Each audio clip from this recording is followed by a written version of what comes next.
Once upon a time, their inhabitants used to battle against wind, waves, and isolation. Now they're harnessing the forces of nature to provide clean energy. Islands of the future.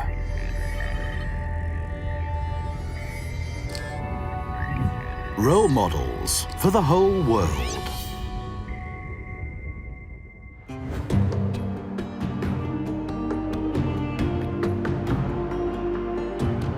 The small volcanic island of El Hierro lies far out in the Atlantic off the west coast of Africa.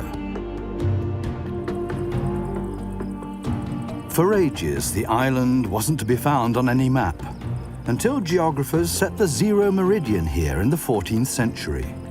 A memorial marks the spot where a line of longitude once defined the end of the world.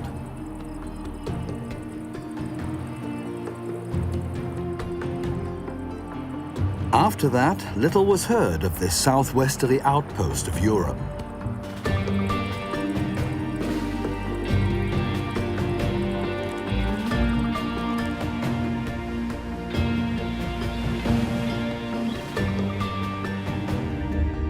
The island provides unique habitats for many animal species. The wealth of nature, the forces of water and wind, could soon place El Hierro at the center of the world. Ironically, it's one of the smallest of the Canary Islands that's using new energy concepts to attempt a great leap into a green future.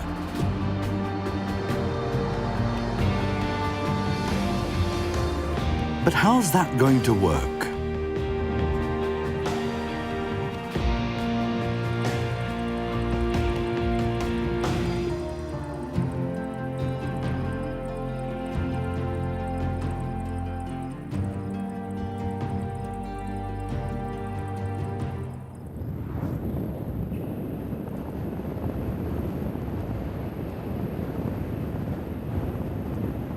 The man floating down to El Hierro is Javier Morales.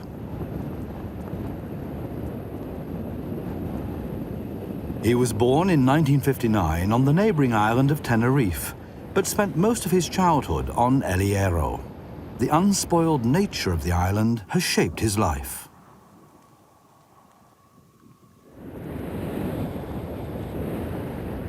Desde pequeño siempre vives en un pueblo, nuestra familia. I grew up in a village amongst country people.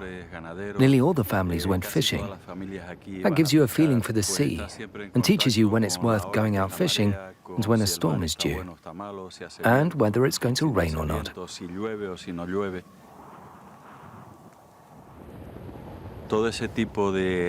I grew up with all this. That's why our environment is so close and important to me today.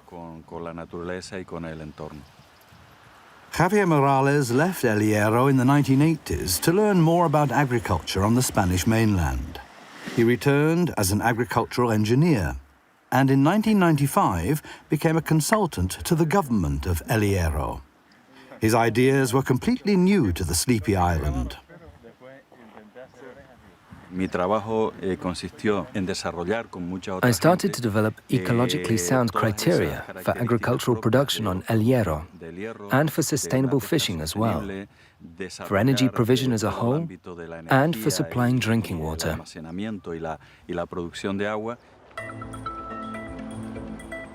When Javier Morales started working in 1995, oil tankers were regular visitors to El Hierro. They supplied the island's central power station with diesel. All the electricity at the time was produced from dirty fossil fuels.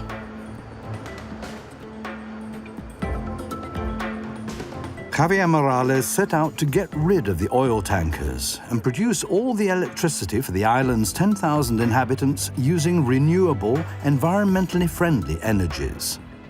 But for a remote island with no power cable to the mainland, his plan seemed far-fetched.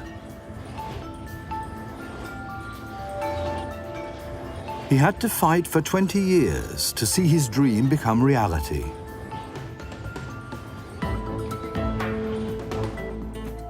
But the obvious idea of using the trade wind to produce electricity was greeted skeptically. The first wind turbine on El Hierro often stood still.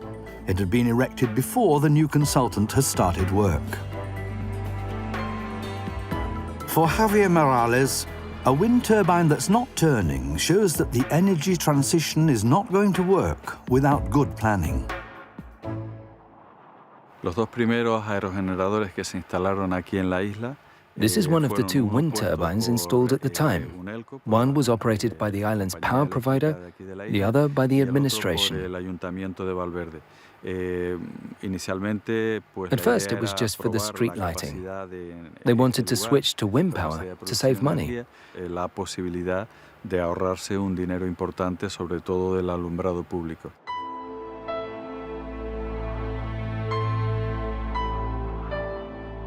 But it's long been decommissioned owing to technical problems and high maintenance costs. Nevertheless, Javier Morales still sees El Hierro's first wind turbine as a significant milestone on the way to a clean energy future.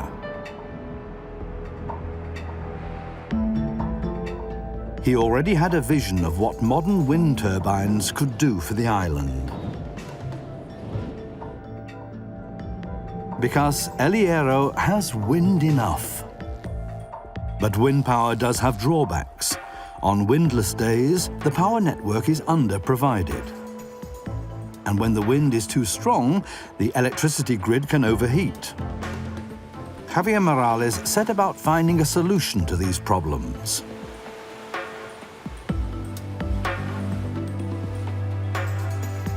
Other islands in the Canaries had already gained experience of wind energy before El Hierro. Especially Gran Canaria. The third biggest island of the archipelago is about 300 kilometers away from El Hierro.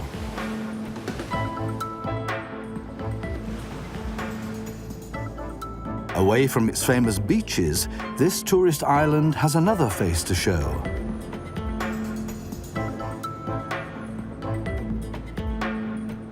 The capital of Gran Canaria is a modern European city with innovative commercial enterprises and research institutes.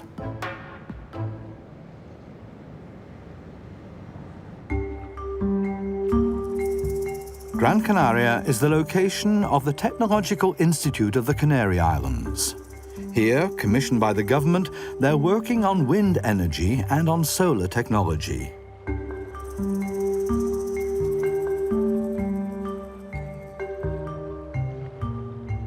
At the moment, they're testing a hydrogen-powered electric car, driven by the research director, Gonzalo Piernavieja himself.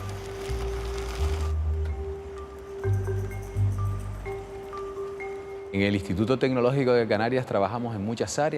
Technological Institute of the Canary Islands conducts research in various fields of renewable energy, the environment, and biotechnology. We aim to increase considerably the share of renewable energy on the Canary Islands. In the small town of Arinaga on Gran Canaria, the first wind turbines were already operating in the early 90s. Over the years, a huge wind park has grown.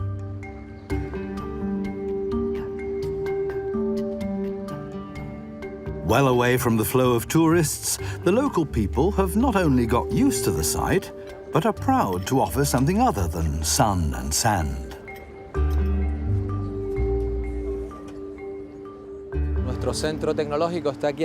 This place provides a journey through time in the history of wind energy. We have several generations of wind generators and various technologies here.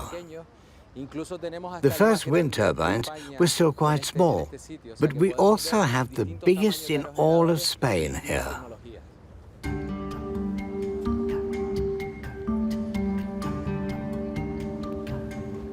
The wind parks on Gran Canaria are huge, but despite their size, they cover only 7% of the island's electricity consumption. The biggest shortcoming of wind power is that it can't yet be stored directly. It has to be used as soon as it's generated.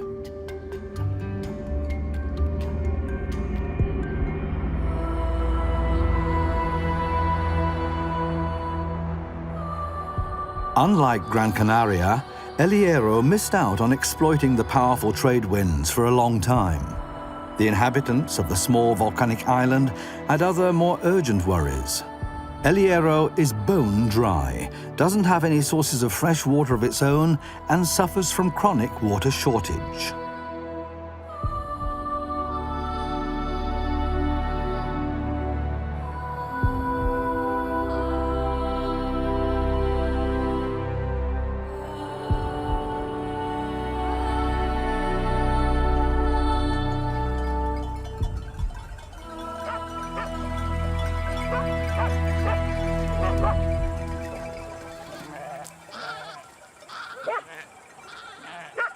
The dryness also makes it tough for livestock farmers, like Andrés Cabrera.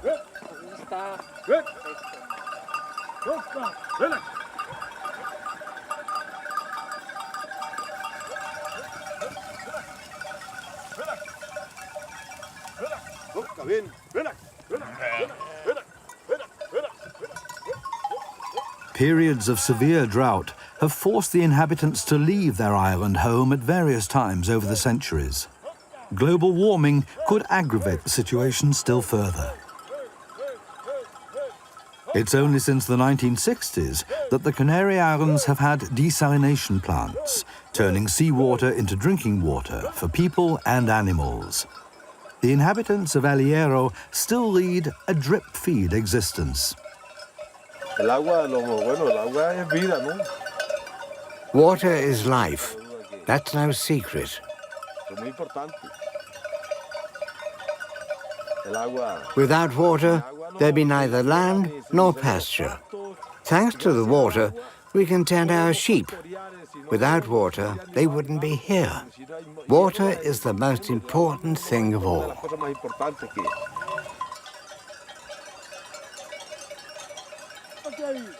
Fear of severe drought has become an enduring trauma for the people of El Hierro.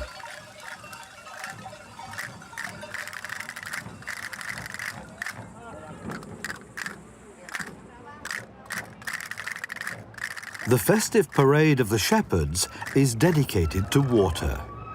It's the result of an island legend, and islanders love their legends. It's said that seafarers presented a Madonna to the island inhabitants in gratitude for their hospitality.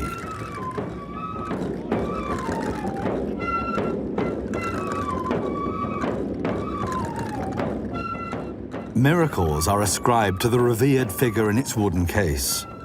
When the island again suffered severe drought, the shepherds carried the Madonna all the way to the island capital and prayed. And lo and behold, it started to rain. That was when the Madonna became the patron saint of El Hierro, and the occasion is celebrated every year by this spirited festival.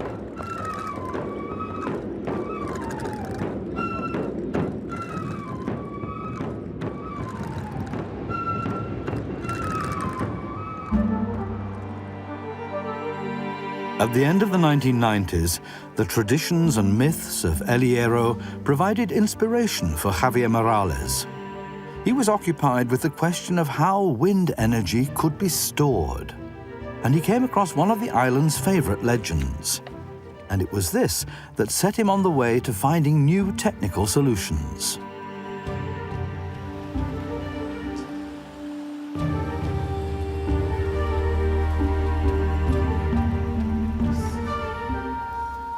The Garroye was the sacred tree of the original inhabitants of El Hierro, and is the island's emblem.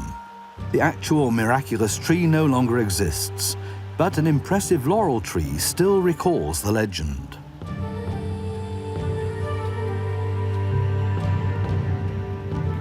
With its fine branches, mosses, and leaves, the laurel tree is able to collect the moisture from the low-lying clouds driven over the island by the wind.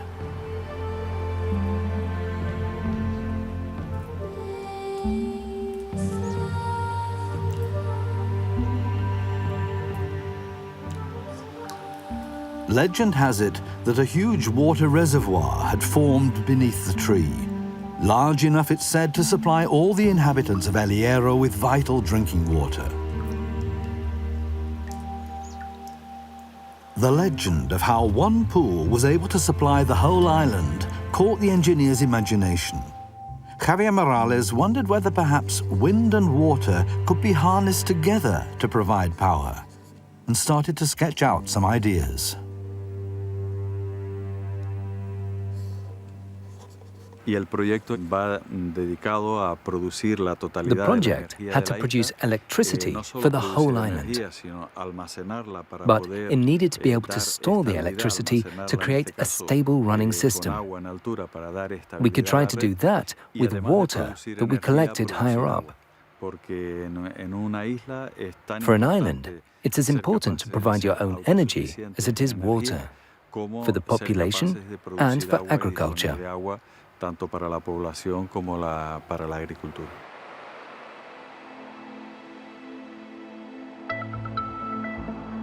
Javier Morales still had no idea what the plant would look like. It took many days and nights before an initial concept for an ecological power station began to take shape.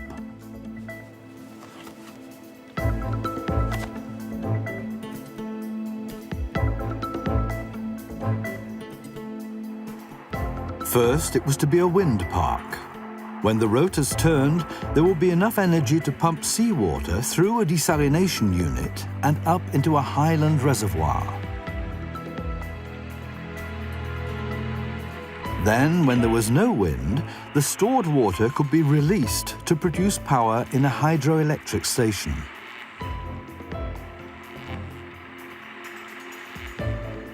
But could such a system really cover El Hierro's daily needs for electricity? The engineer was now dependent on the support of experts. In 1998, he presented his idea to the energy researchers on Gran Canaria. An island supplying all its needs with green energy would be unique.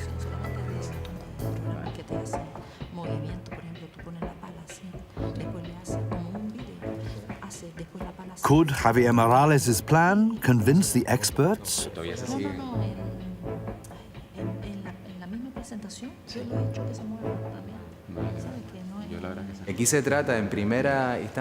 As soon as we have a good idea in front of us, we first turn it into a proper concept. Then we simulate the technical process and calculate its efficacy.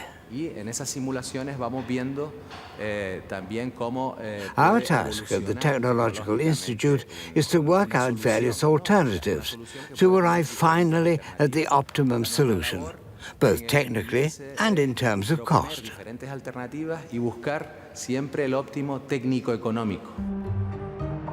Apart from the technical side, there was another problem. The cost of the planned power station would be 65 million euros, way beyond the means of the small island. Javier Morales had to convince others with his idea.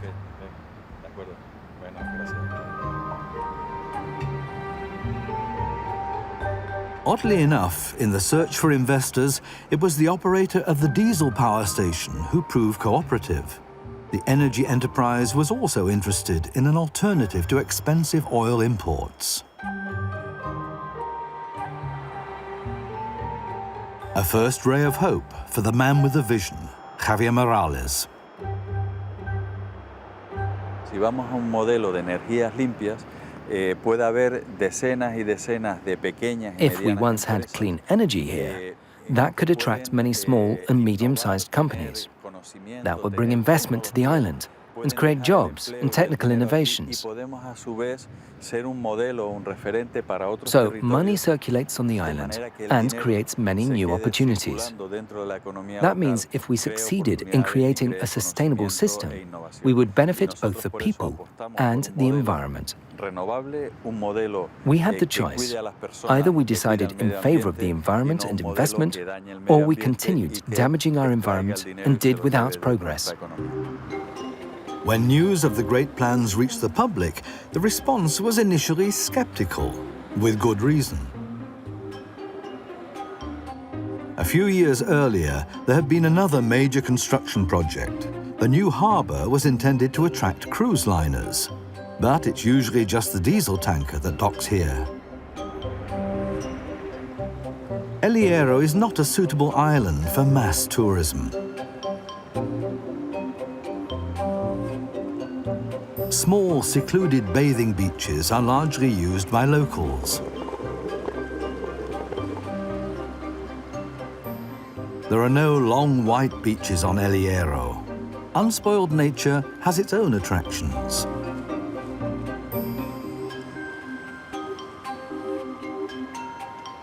People who come to hike or dive discover unique landscapes above and below the water. The coastline near La Restinga in the south of the island counts as one of the most spectacular diving sites in Europe.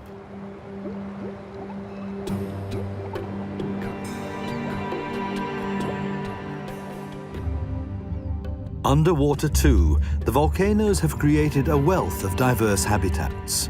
Niches for large sea creatures like the whiptail stingray. The end of its tail is poisonous, but no grounds for panic.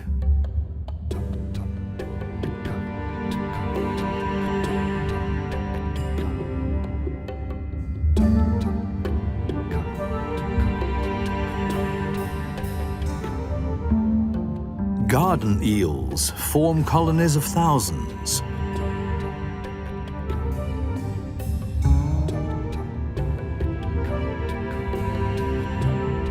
Fish stocks are protected because the fishermen have agreed to catch quotas and closed seasons.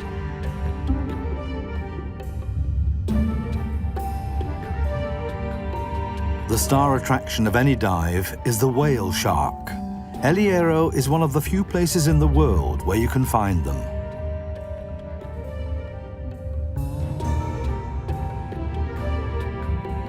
Even though whale sharks are the world's biggest fish, they're not interested in large prey.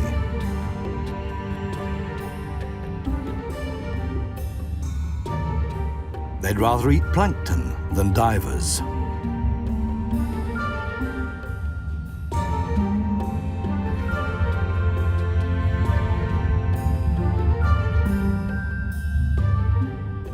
To protect the diverse habitats and landscapes of the volcanic island, UNESCO declared El Hierro a biosphere reserve in 2000. For the island government, this entails particular obligations regarding nature conservation. The stock of groupers has recovered in the protected waters. Others have found fixed spawning grounds to which they return year after year.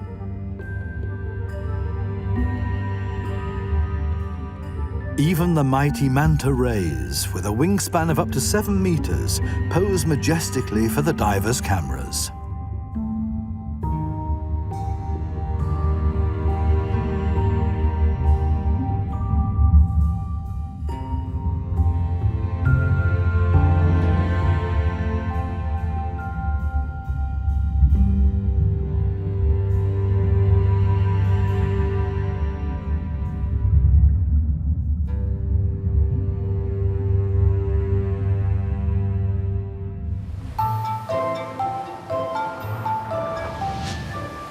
On land, too, the Biosphere Reserve is helping endangered species to survive on El Hierro. The giant lizard of the Canaries is threatened with extinction. It grows up to 75 centimeters in length and is only found on El Hierro. The last of their species live on an outcrop off the coast, safe from tourists and cats. Javier Morales was not the first person to be committed to nature conservation on the Canaries. The Spanish painter and architect César Manrique was a pioneer of environmental protection. He also made his mark on El Hierro. As an architect, he used natural building materials, which reflected the standalone character of the volcanic islands.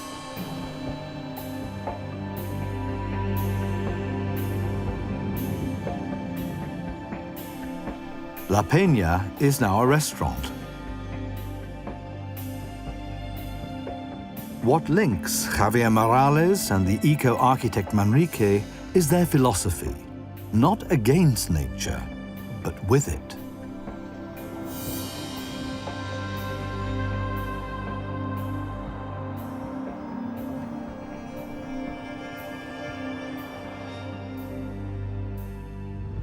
In 2004, Javier Morales started looking for a suitable site for his ecological power plant project.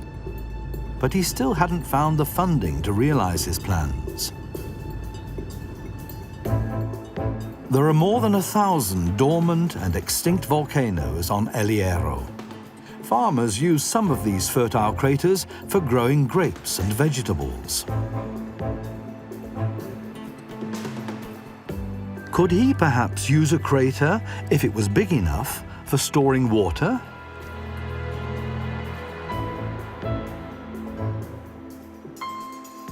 But how would the reservoir be constructed? And what restrictions would nature conservation impose?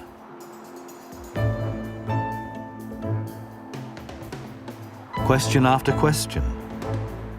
But there was someone who could help. Despite a population of just 10,000, the island has its own president. At the time, it was Thomas Padron, who worked in the energy sector before his political career. Thomas Padron also wanted to make the future more sustainable. Green energy became a top-level priority.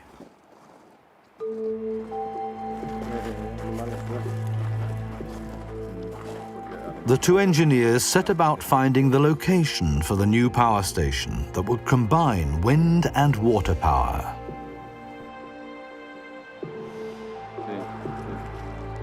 Their excursion took them into the wild volcanic landscape of El Hierro.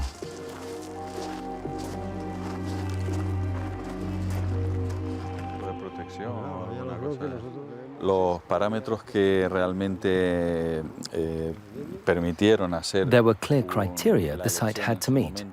The wind turbines needed a location where the trade winds were especially strong, and preferably near the capital. Localización de los aerogeneradores que estaban próximos a Valverde por el hecho de tener ese viento constante del alisio. Best of all, would be right next to a volcano with a large crater and with as steep a gradient as possible. That was important for the hydroelectric project. Pues eso era importante.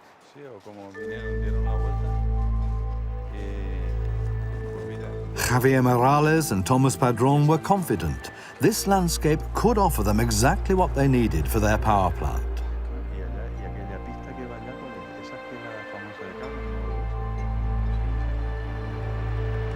When there was enough wind, the power it generated could pump desalinated seawater high up into the volcanic crater.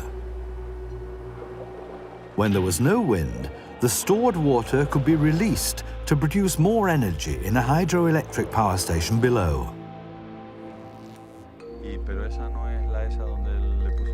But without further investors, it would all remain a pipe dream.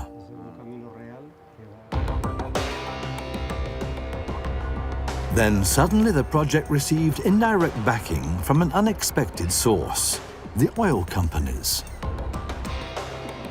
Less than 20 kilometers off the idyllic beaches of the Canaries, energy concerns were prospecting for black gold.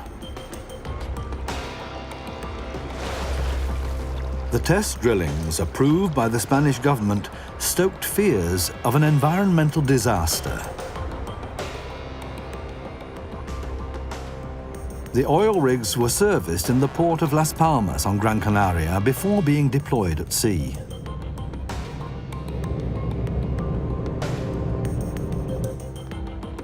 The worries were shared by researcher Gonzalo Piernavieja. Like many others, he was concerned about the future of the Canaries as a holiday destination.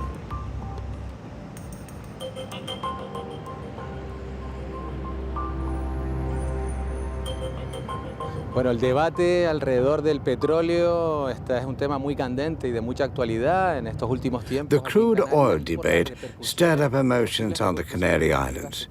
Should there be an oil disaster, it would strike at the heart of our economy. The Canary Islands live from tourism. If our waters were ever polluted by oil, it would have catastrophic results for the whole population, especially on the islands of Lanzarote and Fuerteventura, which are especially dependent on tourism. For years, the inhabitants of the Canaries have been protesting vehemently against offshore drilling for oil in Spanish and Moroccan waters. But before the millennium, the Spanish oil concern Repsol had discovered a number of large oil fields. In 2001, the Spanish government granted Repsol permission to drill. The Canaries could only be credible in their reaction to the seriousness of the situation by consistently refusing to import oil. A change of attitude was beginning to take shape in the minds of the islanders. The drilling off the Canary Islands was seen as especially risky.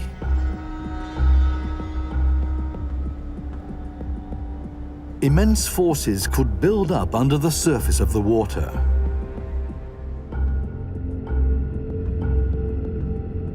The area is volcanically active. Opponents feared that seismic movements underwater could damage drilling rigs and rupture pipelines.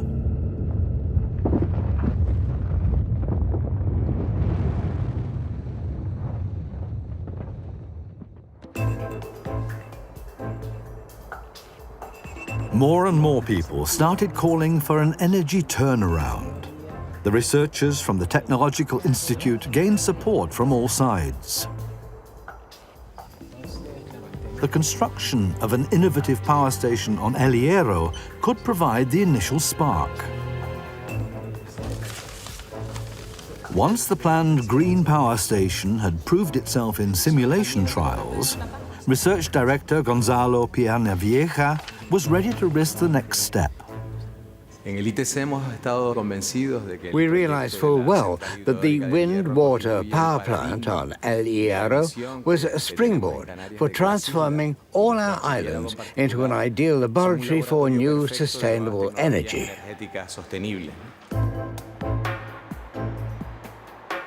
At the end of 2004, the island government set up its own energy company, in which the Technological Institute on Gran Canaria was also financially involved. The company, Garona del Viento, was to build a power station of a sort never seen before. Would it really achieve what Javier Morales and his supporters hoped it would? Finally, in 2007, they were ready to start. It had taken over 10 years from the initial idea to the groundbreaking ceremony.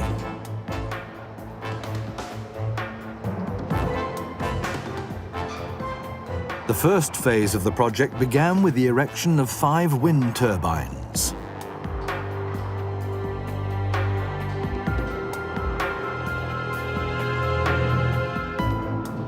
They were so productive that they could supply the island's energy needs by themselves when the wind was blowing. Each turbine produced 2.3 megawatts of electricity. El Hierro's maximum consumption was around 8 megawatts. Theoretically, they could produce more power than was needed, provided all 5 turbines operated non-stop around the clock. Was Javier Morales' dream slowly coming true? Que lo más importante es como ver que un proyecto como este se puede It's fascinating to watch a project becoming reality, and at some point producing energy without harming the climate. De manera respetuosa con el medio ambiente. If everything works in the end, everyone wins. The environment, the people, and the economy.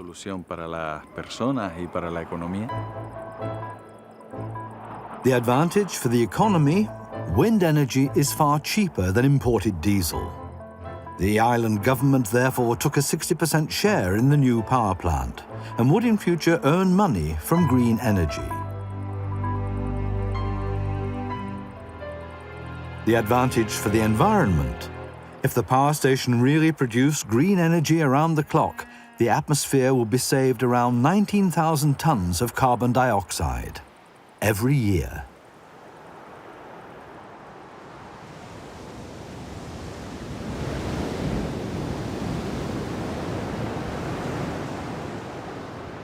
The crucial question is, what happens if there isn't enough wind to guarantee complete energy provision?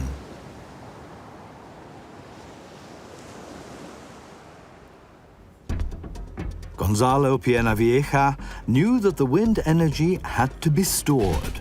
But could that be done in reality?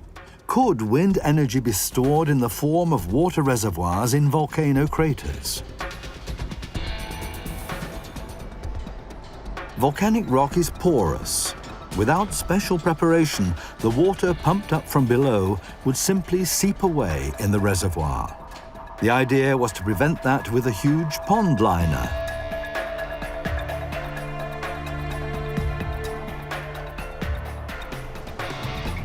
700 meters lower, a second reservoir was to be created with a capacity of 150,000 cubic meters of water. More than 200 swimming pools put together.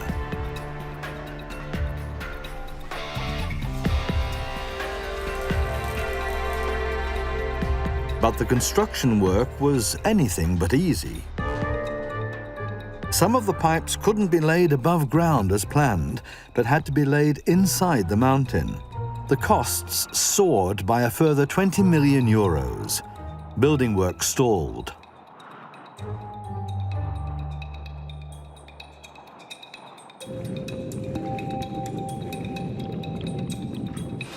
The plan was for the reservoirs to be filled with drinking water, provided from seawater via a desalination unit.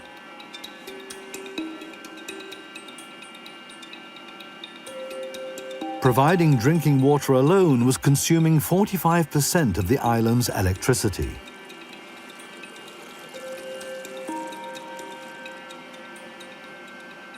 In future, that was to be taken care of by the wind turbines.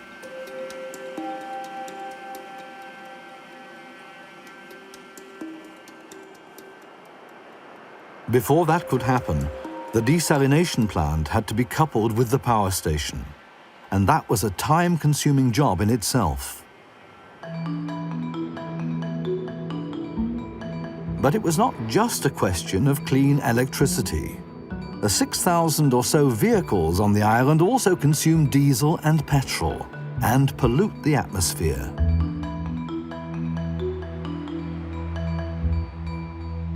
Even before the green power station was complete, Javier Morales was already planning the next step. Electric cars. They could tank up on green electricity from the new power station.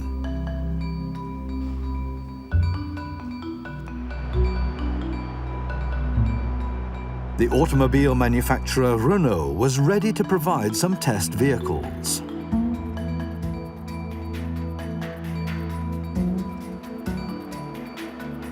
Vehicle drivers willing to switch to electricity were offered financial incentives by the island government.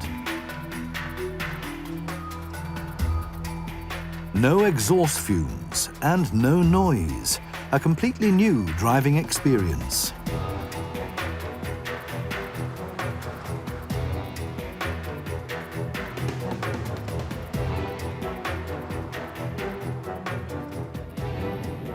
Hierro's president could not resist testing the island's first electric car himself.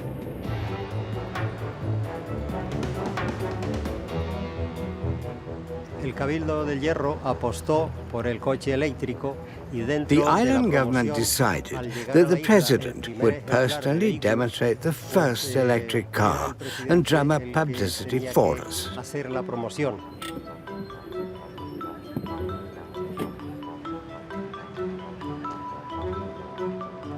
The publicity rally did the job.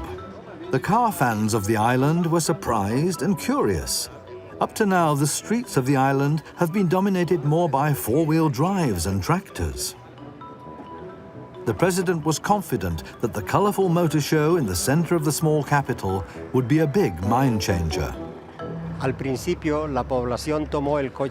People were skeptical at first, but they gradually understood the enormous advantages these cars have for our future. We are certain that we'll be able to convert motor traffic on the island of El Hierro to electric vehicles completely.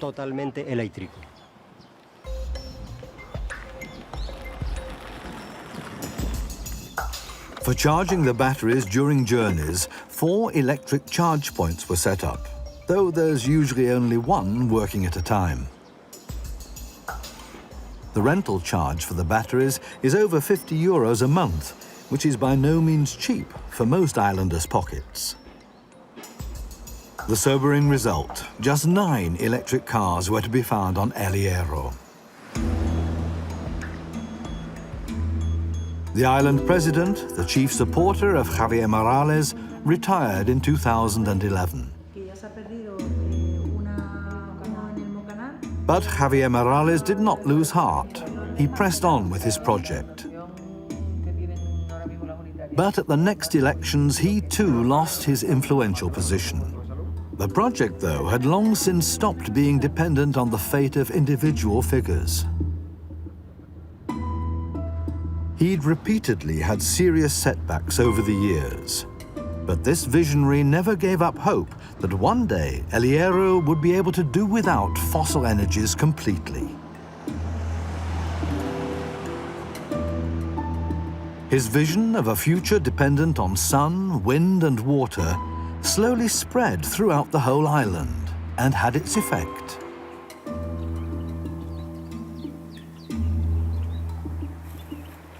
It encouraged some islanders to become proactive.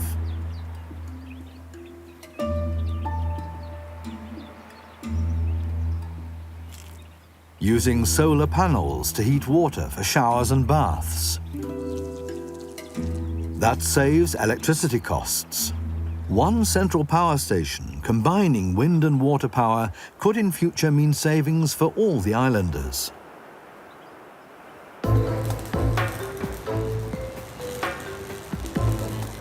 Before Thomas Padron retired, the island government managed to close all the gaps in the project financing.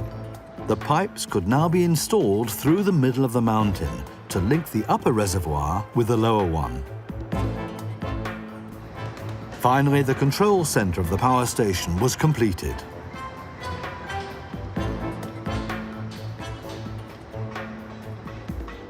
By early 2014, things were really moving. The first test run was looming. The wind and pumped water reservoir plant on El Hierro was the first of its kind worldwide. Would it really be able to provide all the island's energy needs around the clock? For the moment, the turbines were not turning.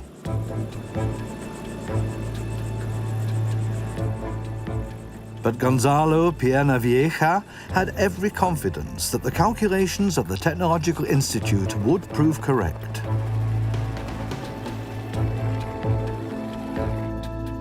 Optimistic as ever, he was setting his sights on even bigger challenges.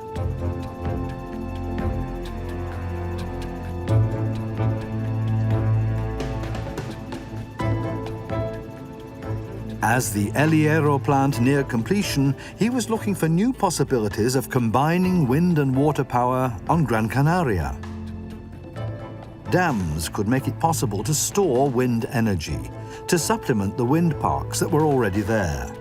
If that could be achieved, then even Gran Canaria, with its population of nearly 1 million, could provide all its energy needs exclusively from green electricity.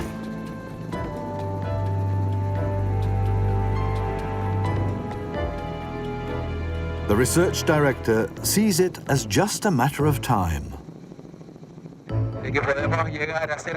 I'm convinced that we too can become self-sufficient with clean energy. Some islands will be quicker than others. El Hierro is already there. The smaller islands have it a bit easier than the large ones.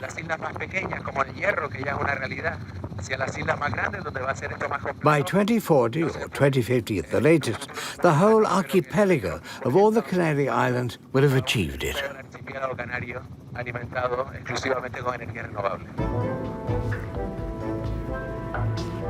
The Canary Islands have made an early start in developing their own strategies for ending their dependence on oil. But their experience can also be transferred to other islands, to other regions of the world.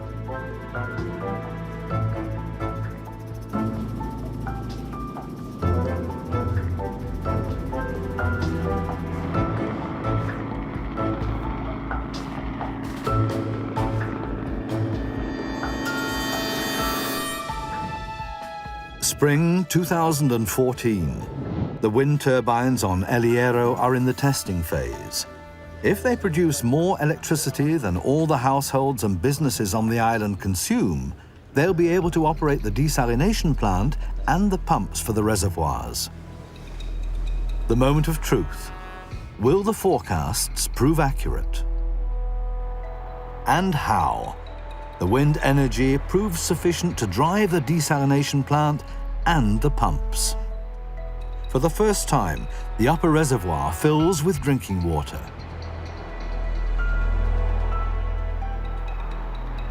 Everything functions according to plan. The first tests run without a hitch.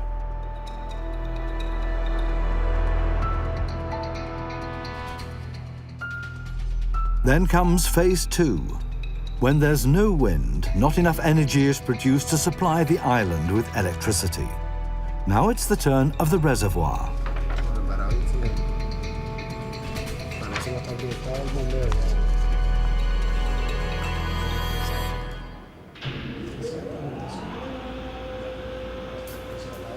The water from the upper reservoir is released into the gravity pipes.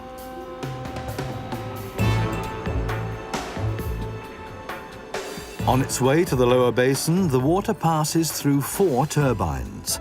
They produce electricity from the water power.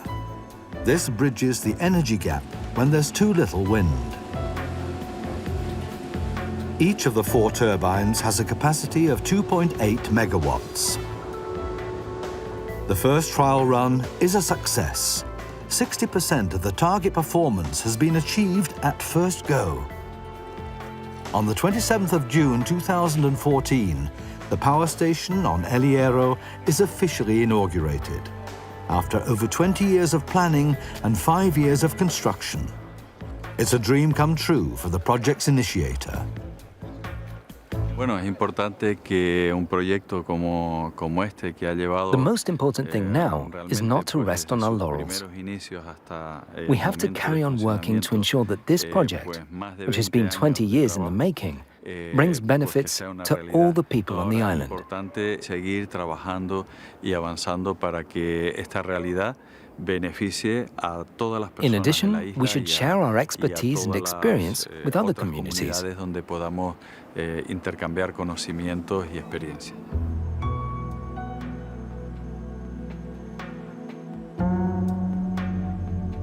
The brilliant idea of storing wind energy in the form of water and producing drinking water into the bargain has turned El Hierro into an island of the future.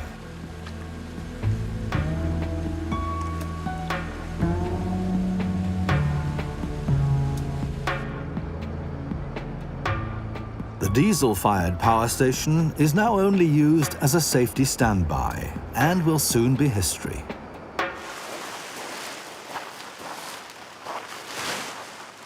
Enthusiasm for the trade wind, which makes so many things possible on El Hierro, is something that Javier Morales has had all his life. He has learnt to adapt to conditions, to remain flexible, and to wait patiently for the right moment to launch.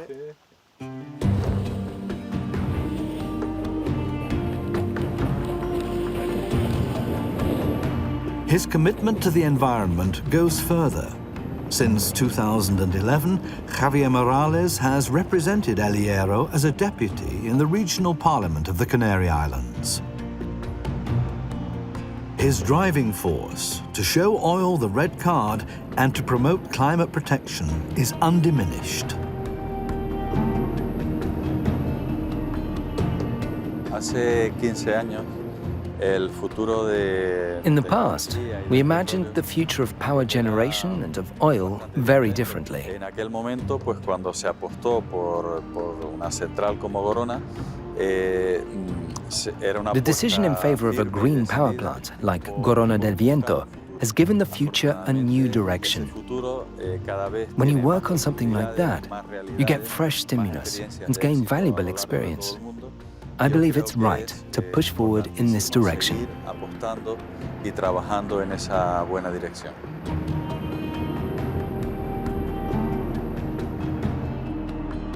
Inspired by the legend of a miraculous tree, El Hierro itself has become an energy miracle. And the dream of the cars on the island no longer being fueled by petrol might also come true one day. Who knows? Perhaps some old saga will supply the brainwave for this as well. The EU wants to see the share of renewable energies in electricity production raised to 27% by the year 2030. El Hierro is already demonstrating that much more is possible. This small island was once the end of the world.